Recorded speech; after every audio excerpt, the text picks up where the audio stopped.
अपदीपो भाव में आप सबका हृदय से स्वागत है। नमो बुद्धाय।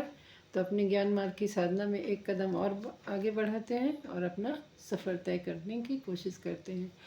तो पिछली वीडियो में हमने जाना था कि सम्यक दृष्टि और सम्यक संकल्प के विषय में विस्तार से।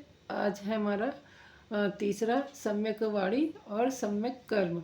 यानी सम्यक वाणी हमारी क्या है? सम्यक वाणी वही है जो हम किसी के भी प्रति ईर्ष्या द्वेष न रखे, समान सत्य बोलें, निंदा ना करें, किसी की कठोर वचन ना बोलें, किसी की अवहेलना ना करें और जो भी कार्य करें हम सत्यता के आधार पर ही करें।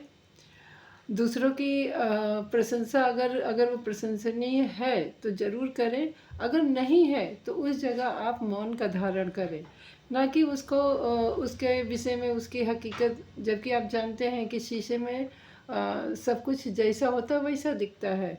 तो अगर बुद्ध के सामने या कोई बौद्धिक स्तर पे अपने मन का जीता हुआ व्यक्ति, अंदर से जागा हुआ व्यक्ति के सामने कोई अगर आम इंसान पड़ता है और वो कहते नहीं तुम्हारे अंदर ये कमी है, तो उसको बहुत बुरा लगेगा, मतलब उसके मन को दुखाना होगा।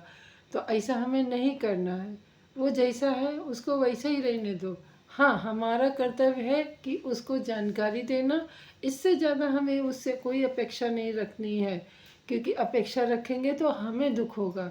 तो उसको ये बता दो कि भाई ये रास्ता है, इस रास्ते पे आप चलोगे तो अच्छा होगा, पर उसकी कमियों को मत गिनाइए। हमसे भी कभी कदार कमियां हो जाती हैं और हम ऐसा कार्य कर लेते हैं, पर समय रहते थोड़ा ध्यान भी कर लेते हैं कि नहीं ऐसा हमें नहीं करना चाहिए।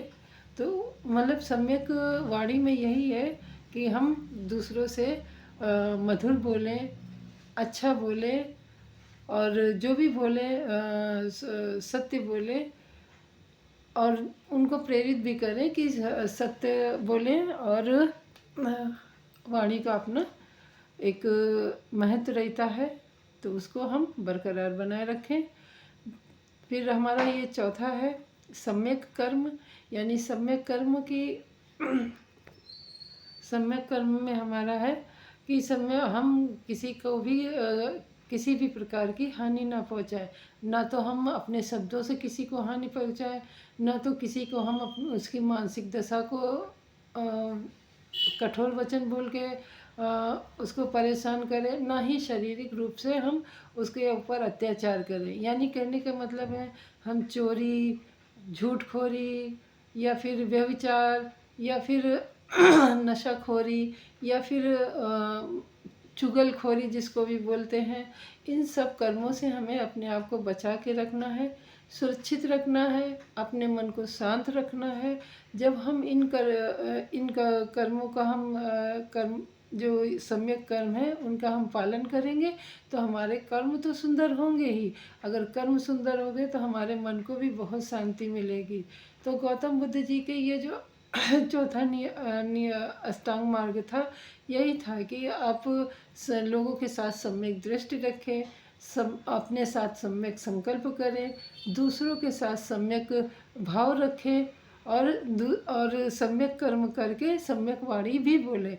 तो आगे मिलते हैं दूसरी वीडियो में। बताएंगे कि जो हमारे जो 4 और बचे हैं उन पे हम चर्चा करेंगे। तब तक के लिए नमो बुद्धाय। सबका मंगल हो, आपका भी हमारा